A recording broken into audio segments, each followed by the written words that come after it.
Halo teman-teman, apa kabar? Semoga kita semua senantiasa sehat dan bermanfaat bagi sesama. Amin. Puji syukur kita panjatkan kehadirat Yang Maha Kuasa atas segala berkat, karunia dan rezeki ini sehingga kita semua masih sehat dan bisa terus berkarya. Selamat datang dan selamat bergabung di channel saya ini, yaitu sebuah channel yang bertujuan untuk membahas seputar persoalan yang kita hadapi dalam hidup ini. Bagaimana cara kita menyikapi dan mengatasinya, atau apa solusinya. Inilah yang akan kita bahas bersama di dalam channel ini. Jadi teman-teman boleh mengajukan pertanyaannya. Silakan ketik di dalam kolom komentar ya. Nanti kita akan bahas bersama-sama di video berikutnya. Oke. Bagi teman-teman yang belum resmi bergabung di channel ini, silakan subscribe dan bagikan ke teman-teman lainnya supaya lebih banyak lagi orang yang bisa mendapatkan manfaatnya. Ya. Jangan lupa di subscribe. Oke. Dalam channel ini teman-teman bukan hanya boleh mengajukan pertanyaan saja, namun juga boleh curhat, boleh juga berbagi pendapatnya. Caranya bagaimana? Silakan teman-teman cari video-video yang sudah ada di dalam channel ini, lalu temukan pembahasan tema yang sesuai dengan persoalan yang sedang dihadapi. Kemudian silakan ketik di dalam kolom komentarnya. Oke? Saya mengucapkan banyak berterima kasih kepada teman-teman atas partisipasi, apresiasi, dan dukungan dari kebaikan hatinya. Semoga kebaikan hatinya dapat bermanfaat bagi sesama ya. Dan kebaikan hati teman-teman ya, dicatat oleh Tuhan sebagai jasa pahala, serta dimuliakan dan dimudahkan rezekinya. Amin. Baiklah, sekarang kita akan mulai pembahasannya. Namun sebelumnya seperti biasa kita akan cek dulu pertanyaan seperti apa saja yang sudah masuk. Ya.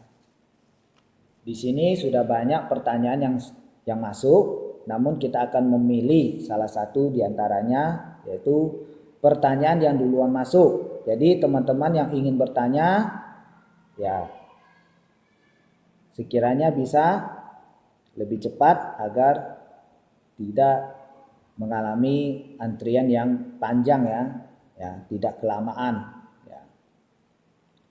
Ini ada salah satu teman kita yang bertanya. Pertanyaannya, apa yang harus dilakukan orang yang mengalami trauma masa lalu?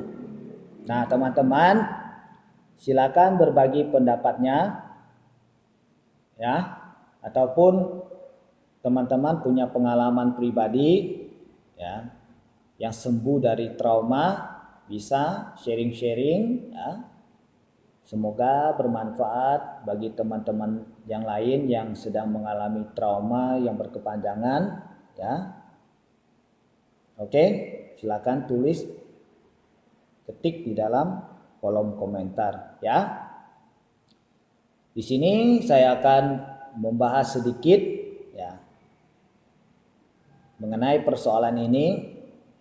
Apa yang harus dilakukan ya oleh orang yang memiliki trauma masa lalu?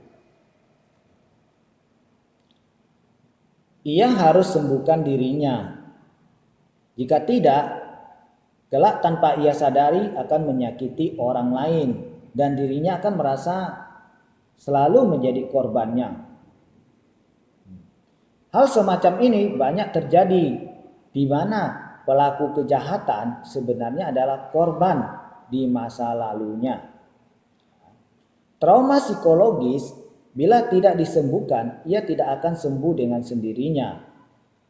Kecuali ia sembahyang dan berdoa kepada Tuhan, meminta petunjuk darinya. Tapi ini lebih sulit. Di manakah kesulitannya? Yaitu bersediakah orang itu untuk menyembuhkan dirinya sendiri. Apabila dirinya tidak ada keinginan untuk sembuh, maka upaya dari orang lain itu akan sangat sulit. Mungkin orang yang membantunya itu pun akan tersakiti, lalu akhirnya pergi meninggalkannya. Tuhan Maha menyembuhkan, namun dalam proses penyembuhan itu kemungkinan akan mengakibatkan korban-korban berjatuhan.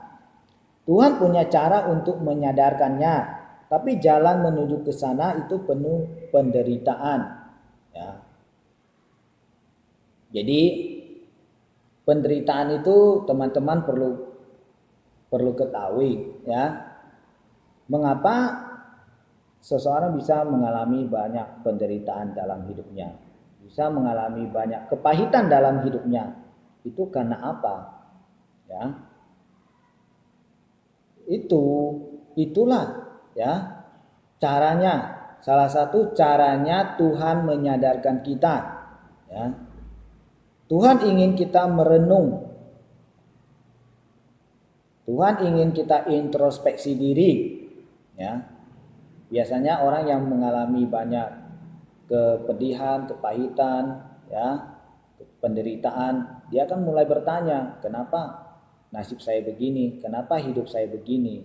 Ya, pertanyaan ini harus ketemu jawabannya. Jadi dia harus, ya, bertanya pada orang-orang bijak. Ya.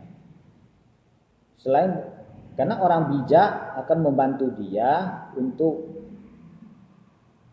agar bisa melakukan introspeksi diri, ya. Jadi harus bagaimana selain itu? Ya, di sini ada saran terbaik, ya. Saran terbaik, ya, untuk menghilangkan trauma, ya, teman-teman bisa menggunakan jasa pendamping, ya. Jasa pendamping seorang profesional. Misalnya penasihat, psikolog, psikiater, ya, atau guru spiritual dan lain-lain. Ya. Demikian ya teman-teman, semoga kita atau teman-teman yang lain yang pernah mengalami trauma di masa lalu, ya, bisa sembuh. Kalau trauma ini tidak sembuh, maka akan terbawa di masa tua. Ya. Jadi trauma ini harus disembuhkan. Oke, teman-teman, ya. Sampai di sini. Ya. Semoga pembahasan ini bermanfaat bagi sesama. Ya. Semoga kita semua senantiasa sehat dan bermanfaat bagi sesama. Salam damai sejahtera. Terima kasih.